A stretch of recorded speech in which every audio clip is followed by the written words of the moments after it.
எல்லோருக்கும் வணக்கம் ஃப்ரெண்ட்ஸ். என் பேர் வந்து கோகுல். இப்போ வந்து சப் இன்ஸ்பெக்டர் வந்து படிச்சுட்ருக்கேன். இப்போ டேட் வந்து அனௌன்ஸ்மெண்ட் பண்ணிட்டாங்க. இப்போ 6th to 10th வந்து நானாக நோட்ஸு எழுதினது சிலபஸ் வைஸு. இது ஃபஸ்ட்டு வந்து தமிழ் எலிஜிபிலிட்டி டெஸ்ட் வைக்கிறேன் ஃபஸ்ட்டு 100 மார்க்குக்கு. இப்போ பார்த்தீங்கன்னா சிலபஸ் ஒரு தடவை உங்களுக்கு காட்டுறேன். எழுத்து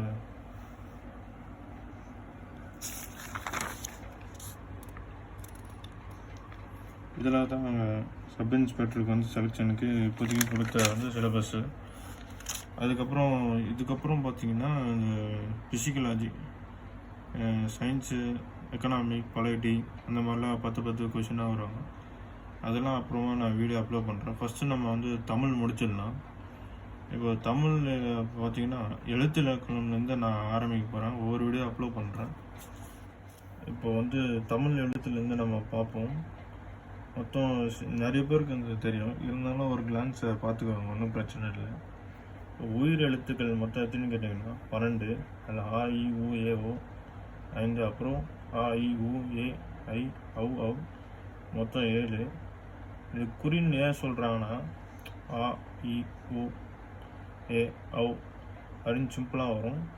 ஆ இ உ ஏ ஐ, ஏன்னா இப்போ நீட்டி சொல்கிறதால நெடில்னு சொல்லுவாங்க.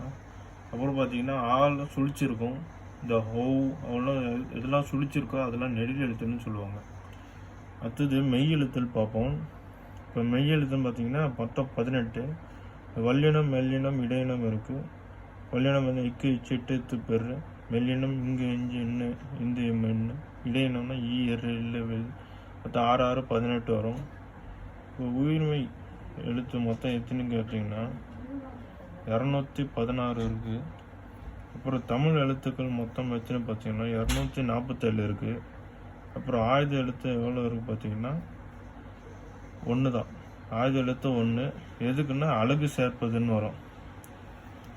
அடுத்து எழுத்துக்கள் பிறப்பு பார்ப்போம். எழுத்து பிறப்பில் 2 பிறப்பு இருக்குது.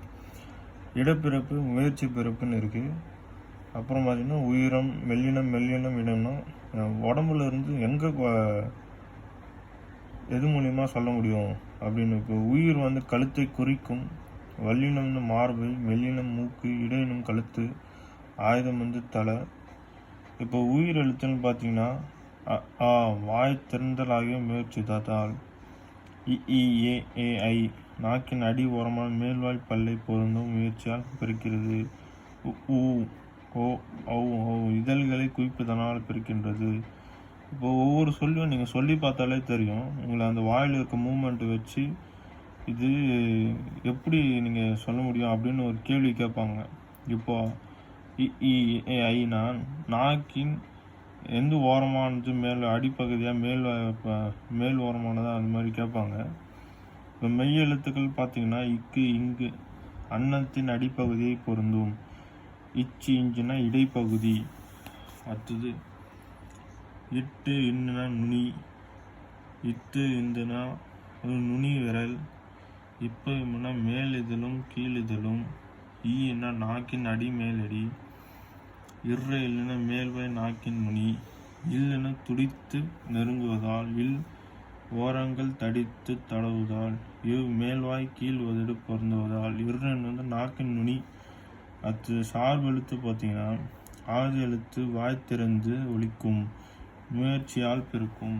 இப்போ சார்பு எழுத்து வந்து எதனால் பிறக்கணும், முயற்சியால் பிறக்கிறது அப்படின்னு சொல்லுவாங்க. அடுத்தது புணர்ச்சி பார்ப்போம். புணர்ச்சியில் பார்த்தீங்கன்னா 2 இருக்குது. இயல்பு புணர்ச்சி, விகார புணர்ச்சி. இப்போ இயல்பு புணர்ச்சி பார்த்தீங்கன்னா பண்ணை ப்ளஸ் மரம், பண்ணை மரம். அந்த வேர்டை வந்து பிரிக்காமல் சேர்க்காமல் எதுவுமே பண்ணாமல் அந்த வேர்டை வந்து ஆட் பண்ணி மட்டும் போடணும், அதுதான் இயல்பு புணர்ச்சி. விகார புணர்ச்சி பார்த்திங்கன்னா மொத்தம் 3 தாங்க இருக்குது. தோன்றல், கெடுதல், திரிதல். தோன்றல் பாருங்கள், இளமை ப்ளஸ் பருவம், இளமை பருவம். மரம் ப்ளஸ் கெடுதலில் பார்த்திங்கன்னா மர ப்ளஸ் பேர் மரவு. திரிதலில் பார்த்திங்கன்னா பொன் ப்ளஸ் குடம், பொற்குடம். இப்போ தோன்றலில் இப்போ புதுசாக பிறந்திருக்கு, ஆட் பண்ணியிருக்காங்க இப்போ, அதனால இளமை பருவம். கெடுதலில் இம்மு வந்து எடுத்துட்டாங்க, அதனால மரவேர். பொன் ப்ளஸ் குடமில் பொற்குளமாக மாற்றி ஆட் பண்ணிட்டாங்க. இப்போது ஒரு வேர்டை ஆட் பண்ணுறோம் பார்த்தீங்கன்னா தோன்றல் சொல்லுவாங்க. ஒரு வேர்டை எடுத்துட்டாங்கன்னா, ஒரு வார்த்தையை எடுத்துட்டாங்கன்னா கெடுதல் சொல்லுவாங்க. அப்புறம் ஒரு வார்த்தையை மாற்றிட்டாங்கன்னா அதை தெரிதல்னு சொல்லுவாங்க. இதுதான் இந்த 3 இது. அடுத்தது இது எக்ஸாம்பிள் நான் சொல்கிறேன். இப்போ மண்பாண்டம் என்ன இதுன்னு பாருங்கள். மண் ப்ளஸ் பாண்டம் அப்படின்னு சொன்னதுனால இது தெரிதல் விகாரம். அடுத்தது மரவேர் அப்படின்னா மரம் ப்ளஸ் வேர் இனிமேல் ஆட் பண்ணாலும் இது ஒரு வார்த்தை எடுத்துட்டாங்கனால கெடுதல் விகாரம். மணிமுடி மணி ப்ளஸ் முடி இது இயல்பு புணர்ச்சி. எதுவுமே சேர்க்கல, அப்படியே இந்த வேர்ட்ஸ் அப்படியே ஜாயின் பண்ணி மட்டும் இது பண்ணு. இப்போ கடை தெருன்னா ப்ளஸ் தோன்றல் ப்ளஸ் விகாரம். கடை ப்ளஸ் தெரு.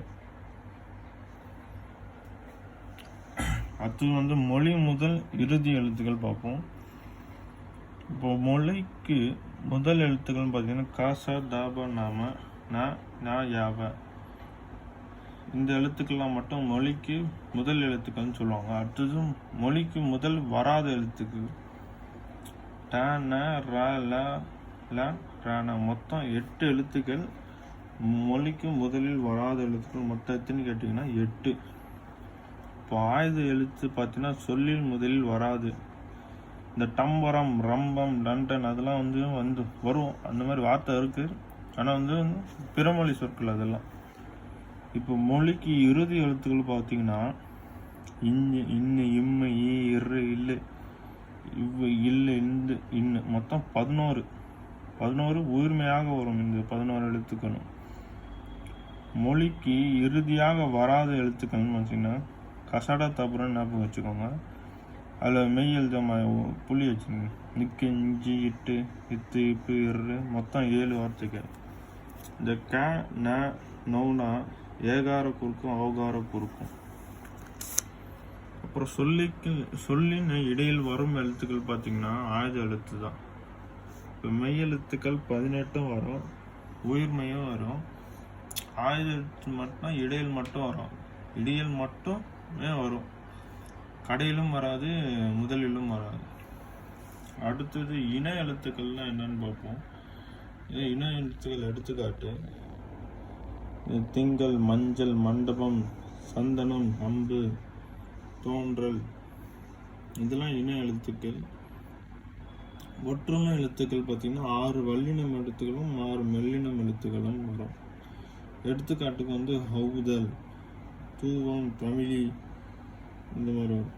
இப்போ ஐ என இன எழுத்து ஈ என எழுத்து ஆரம். ஒவ் என இன எழுத்துக்கு ஊ என எழுத்து ஆரம். இது கொஸ்டினில் கேட்பாங்க. ஐ என இன எழுத்துக்கு டேஷ் என எழுத்து ஆரம். ஐன்னு மட்டும் சொல்லும் போதே ஈ வருது. அப்புறம் அவ்வுன்னு சொல்லும் போதே பார்த்தீங்கன்னா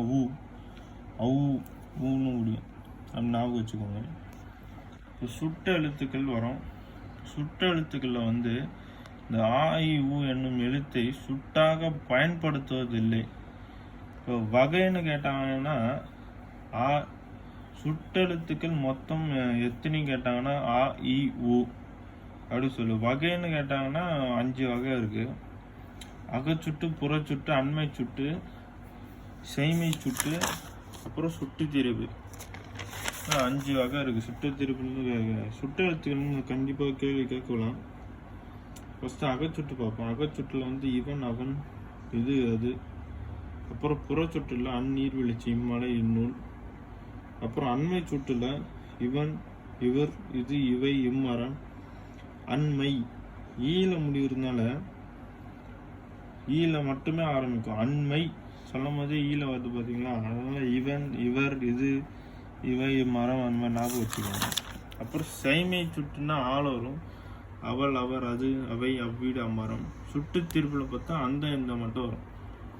ஆமி மற்றும் பெற்று திரிந்து அந்த இந்த அந்த மட்டும் வரும். அருகில் இருப்பதற்கும் தொலைவில் இருப்பதற்கும் மூ என்ற சொல் பயன்படுத்தப்பட்டுள்ளது. ஞாபகம் வச்சுக்கோங்க. அடுத்தது வினா எழுத்துக்கள் பார்ப்போம்.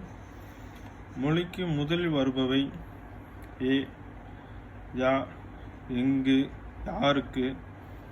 அப்புறம் இறுதியில் பார்த்தீங்கன்னா ஆ, ஓ, பேசலாமோ, தெரியுமோ அப்படின்னு வரும். அப்புறம் இம்மொழியின் முதலிலும் இறுதியிலும் பார்த்தீங்கன்னா ஏ மட்டும் வரும். அப்புறம் 2 வினா இருக்கு போல. அகவினா, புறவினா. அகவினானா எது, யார், ஏன். புறவினானா அவனோ, வருவானோ. அடுத்து பார்த்தீங்கன்னா இது மயங்கொலிகள் பார்ப்போம். இப்போ மயங்கொலிகள் வந்து ந, ந, ந, ல, ல, ல, ர, ர ஆகிய 8 மயங்கொலி எழுத்துக்கள் இருக்கு. 8 ஞாபகம் வச்சுக்கோங்க. இப்போ நாவின் நடுப்பகுதியை தொடுவதால், இந்த நாவின் முன்பகுதியை தொடுவதாலா. நீங்களே வாயிலே சொல்லி பார்த்தா தெரியும். நாவின் பல்லின் அடிப்பகுதியை தொடுவதால் அப்படி வரும். அடுத்தது இது இன எழுத்துக்கள்னு சொல்லுவாங்க. இட்டு, இன்னு, இட்டு, இந்து, இரு. அப்புறம் ல இதெல்லாம் சொல்லி பார்த்தாலே எப்படி உச்சரிக்கணும்னு தெரியும். கேள்வி கூட கேட்பாங்க, ஞாபகம் வச்சுக்கோங்க. அப்புறம் தமிழுக்கே சிறப்பானது வந்து ல, அதுவும் ஞாபகம் வச்சு அது கேள்வி கேட்பாங்க. இப்போ நாவின் முதல் பகுதி ரகரம்னுவாங்க, இடையின ரகரம். இந்த நாவின் மைய பகுதி வல்லினம் ரகரம். இப்போ வல்லின எழுத்துல இந்த ரா வரும், பெரிய ரா வரும். இடையின எழுத்துல சின்ன ரா வரும். ஞாபகம் வச்சுக்கோங்க. இப்போ வீடியோ வந்து இதுலேருந்து நான் முடிக்கிறேன். அப்புறம் சொல் இலக்கணத்துலேருந்து ஆரம்பிக்கிறேன் அடுத்த வீடியோவில். இப்போ வீடியோவில் வந்து ஏதாச்சும் மிஸ்டேக்ஸு வேறு எதாவது இருந்தால் கமெண்ட் பண்ணுங்கள். வீடியோ எந்த மாதிரி வேணும்னு சொல்லுங்கள், அந்த மாதிரி நான் அப்லோட் பண்ணுறேன். சப்போர்ட் பண்ணுங்கள். ரொம்ப தேங்க்ஸ். ஷேர் பண்ணி சப்ஸ்கிரைப் பண்ணுங்கள். அப்புறம் லைக் பண்ணுங்கள். ரொம்ப தேங்க்ஸ்.